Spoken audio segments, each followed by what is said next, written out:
Bonjour tout le monde et bienvenue sur ma chaîne Mon Budget Coloré, j'espère que vous allez bien.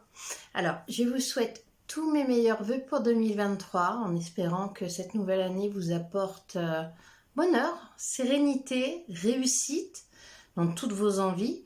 Puis bon, un petit peu de sérénité budgétaire on va dire. Donc voilà mes meilleurs vœux pour 2023. Ça fait longtemps depuis la dernière vidéo. À vrai dire, j'ai eu énormément de problèmes de santé fin 2022. Ça a été assez compliqué. Pour faire rapidement un résumé, mais alors très très rapide, ça a commencé mi-septembre, ouais, mi-septembre je crois. Il y a eu des petits soucis au niveau de mon rein. J'ai cru que je faisais un calcul rénal. J'ai pas plus paniqué que ça parce que des calculs rénaux, j'en fais régulièrement. Donc, même si je les fais exploser au laser de temps en temps, ça n'empêche que les lithiases reviennent régulièrement.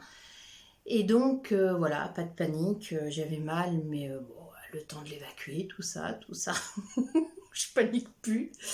En fait, mi-octobre, ça a commencé un petit peu à se dégrader. J'ai senti que qu'il y avait quelque chose qui allait pas trop, donc j'ai été voir mon médecin qui m'a dit, bah écoute, tu dois faire une infection urinaire. Avec suite à la colique néphrétique, tout ça. Et puis en fait, 15 jours après, j'ai été aux urgences en pensant que voilà, l'infection urinaire avait c'était un petit peu amplifié, on va dire. Et non, du tout, en fait, c'était simplement le rein qui était en train de lâcher. Je faisais une pyélonéphrite avec une surinfection au niveau rénal. Donc là où je pensais être juste quelques heures aux urgences, eh ben, je suis restée quelques jours à l'hôpital, donc sous antibiotiques, sous antidouleurs et compagnie. Le retour à la maison a été assez hardcore aussi parce que avec la maladie de Crohn, les antibiotiques sont pas super conseillés. Donc j'ai fait une poussée de Crohn juste après. Beaucoup de fatigue. Beaucoup de fatigue. À vrai dire, le mois de novembre, je l'ai quasiment pas vu. J'ai été arrêtée, j'étais extrêmement fatiguée, c'était compliqué. Et décembre n'a pas été plus folichon que ça, on va dire, pour être tout à fait honnête. Donc, bon, un mois de décembre un petit peu mitigé, un petit peu, voilà, où je me remettais de ma fatigue, où je me remettais de la pyélonéphrite, de la poussée de Crohn. Voilà, en même temps, il fallait préparer les fêtes de fin d'année. Alors là, le budget, en novembre et décembre, ça a été une catastrophe. Je ne tenais plus rien. Les enveloppes, c'était fini. Je payais tout en carte bleue. La facilité, en fait. Voilà, j'étais pas bien, j'avais pas envie de me prendre la tête à faire mon budget, à compter mes sous. Et puis.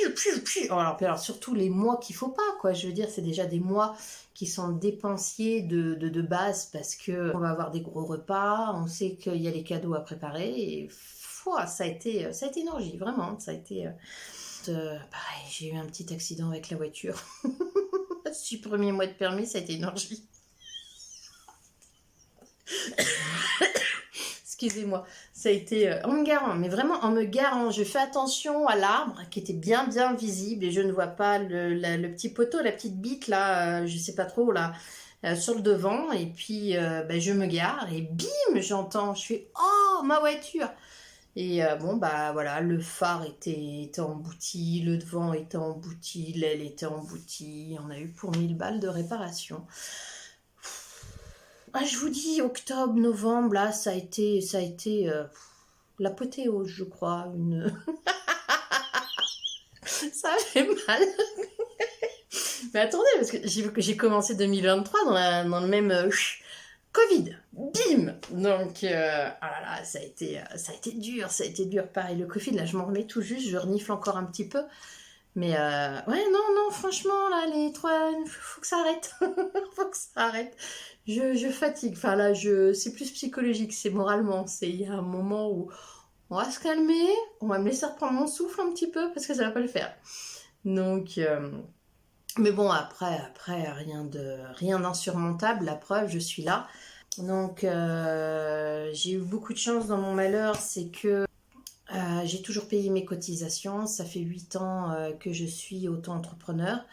J'ai jamais fait de dossier pour demander de l'aide, mais voilà, 2 mois, enfin 1 mois et demi en arrêt. Le fonds de roulement, bah voilà, qui avait été impacté par ce fameux accident de voiture. Euh, je pouvais plus en fait. Là, pour le coup, on était dans une sale situation là en fin novembre, début décembre. Donc j'ai fait une demande d'aide auprès de l'URSSAF et ils m'ont octroyé une aide de façon à pouvoir souffler un petit peu au mois de décembre. Bah, moi, ça m'a permis de pouvoir me poser vraiment au mois de septembre, au mois de décembre, de pouvoir souffler, de pouvoir reprendre mes marques aussi, parce que quand on enchaîne pas loin de 3 mois de maladie, comme ça, c'est compliqué. Bon, après, il y a eu le Covid, mais le Covid, c'est pas pareil encore. C'est très. Enfin, c'est très. Je suis désolée pour les personnes qui ont un Covid long, mais dans mon cas, j'ai eu de la chance de. Voilà, j'ai été une semaine malade, une grosse grippe, et c'était fini. C'est pas comme la poussée de Crohn qui peut durer 15 jours, 3 semaines, 1 mois, 3 mois. Ça peut être très très long et très très douloureux, la poussée de Crohn. Pareil, la pyélonéphrite. Elle a commencé mi-septembre et elle s'est terminée fin novembre, quelque chose comme ça. C'était long, c'était fatigant. Il y a un moment, voilà, faut pouvoir souffler, il faut pouvoir se poser et reprendre un petit peu ses marques. Ce que j'ai fait en décembre. Et ça a fait du bien. Voilà, ça a fait du bien. Et bien, comme je vous l'avais dit, Ellie avait des problèmes, ma fille aînée avait des problèmes avec son maître d'apprentissage, là, dans la première boulangerie-pâtisserie. Ça se passait super mal. Enfin, franchement, le mec, il cherchait juste des petites mains pas chères. Donc, il n'y avait pas de respect. Alors déjà, les horaires étaient compliqués. Il y avait un manque de respect flagrant en plus. Et il ne suivait pas du tout sa formation en fait. Elle était là, je sais pas moi, 150 quiche Lorraine le matin. Bon, c'est pas trop ce pourquoi elle avait signé de base. Donc compliqué, vraiment très très compliqué. Et au final, donc tout septembre elle l'a fait là-bas. Le matin, il fallait sortir les pompons, l'encourager, lui dire de tenir, et puis y aller la boule au ventre. Elle rentrait, elle avait qu'une envie, c'était pleurer. Compliqué, vraiment compliqué, hein. Et donc, voilà, il y a eu un soir où je faisais des recherches de petites annonces via la NPE, recherche apprenti pâtisserie, CAP pâtisserie. Et je suis tombée sur une petite annonce qui avait l'air sympathique d'un restaurant 3 étoiles. Donc, hôtel-restaurant 3 étoiles. Donc, bon, j'ai dit à Ellie, écoute, on va y aller franco, parce que il fallait passer à la base par la NPE, sauf que s'il n'a pas 16 ans révolus, il n'a pas accès au numéro de la petite annonce, donc c'était compliqué, sauf que voilà, il y avait le nom de l'hôtel-restaurant nommé dans la petite annonce. Donc résultat, j'ai dit à ma fille, bah écoute, t'as pas 16 ans, d'accord, mais tu peux pas avoir accès à Pôle emploi, ok, mais on va envoyer ta réponse directement à la messagerie fournie sur internet de l'hôtel. Donc on y a été vraiment, mais à l'arrache quoi. On met une belle lettre, vraiment bien, bien, bien faite, bien formulée et compagnie. On l'a envoyé vraiment, c'était sur le mail de réservation de l'hôtel. À l'arrache. 5 minutes après, le gérant, il l'appelait. Et puis il disait, mais quand est-ce que vous êtes disponible? Votre profil nous intéresse, quand est-ce que vous êtes disponible? Non, non, non, non, non, non. Donc, Ellie, j'étais là, demain, t'es dispo demain, vas-y. Et comment que ça s'appelle? Dès le lendemain, elle avait un rendez-vous, un entretien d'embauche, donc avec le chef des cuisines. Et puis, elle a fait son petit effet, enfin vraiment, Le chef des cuisines l'a apprécié, donc juste après on a vu le gérant, pareil, le courant est bien passé et 4 jours après elle avait une réponse positive. Donc ça a été compliqué pour casser le contrat avec son précédent patron qui n'était pas super, enfin qui n'était pas joisse quoi. Il lui a pas payé sa dernière semaine de travail.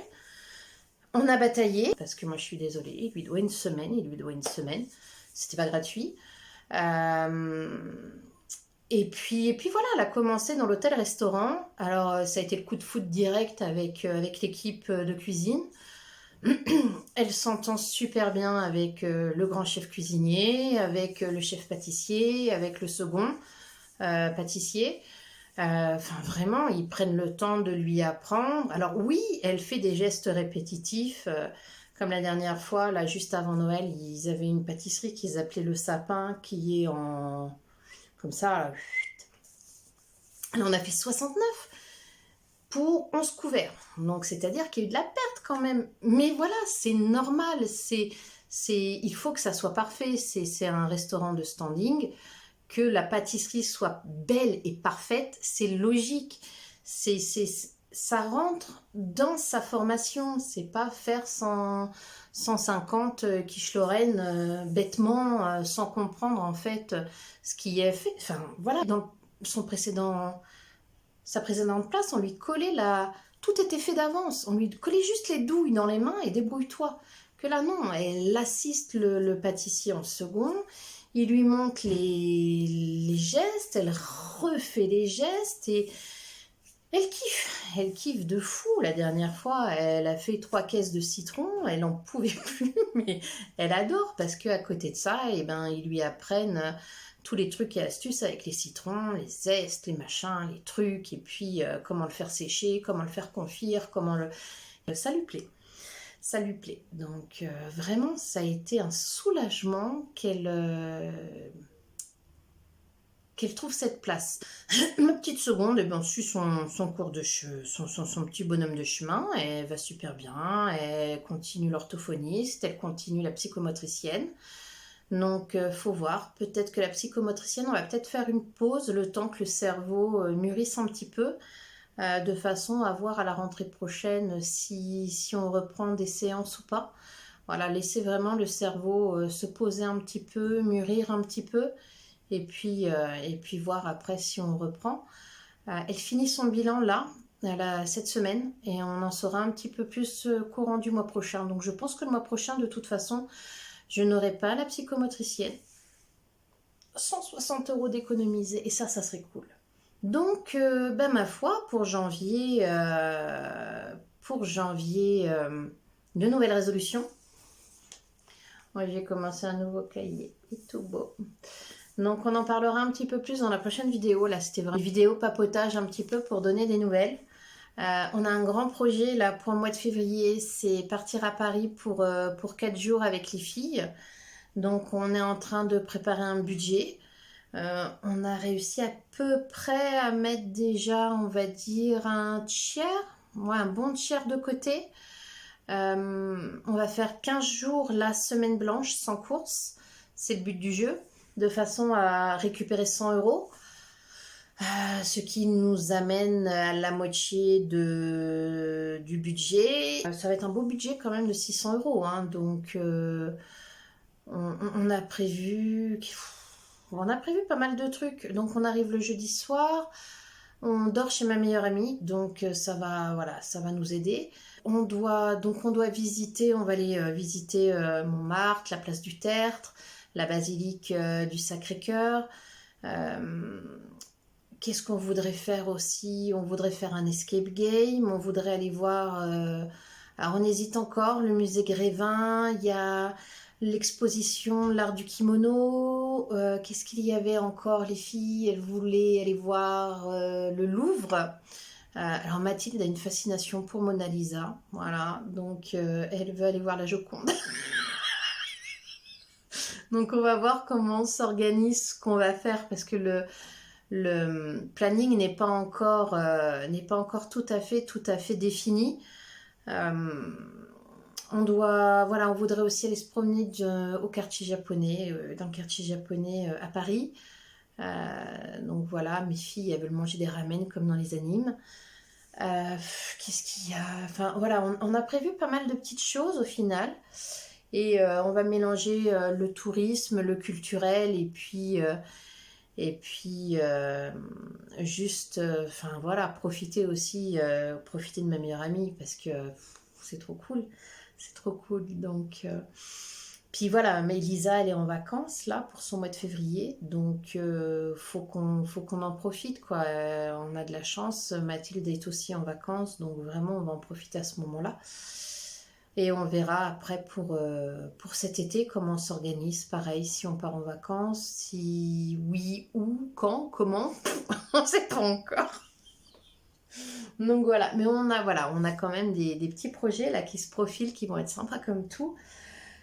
Donc, bah, comme je le disais, voilà, le budget se met en place. On se met des défis parce que ben, un budget, faut pouvoir les sortir, les sous. Surtout que j'aimerais bien ne pas toucher à mon fonds de roulement. J'ai 3 000 € de côté et j'aimerais les garder. Et puis voilà, donc on se revoit rapidement là pour parler du nouveau cahier avec les nouveaux défis que j'ai imprimés. Voilà, j'ai fait plein de... C'est des choses que j'ai trouvées sur internet. Donc je vous en parlerai voilà, le moment venu. Et puis vraiment un nouveau cahier, des nouveaux défis, la mise en place de petits projets comme ça dans l'année. Et puis je vous en parlerai prochainement. Donc et ben, sur ce, je vous fais des gros bisous. Et puis je vous dis à bientôt. Prenez soin de vous. Bye bye.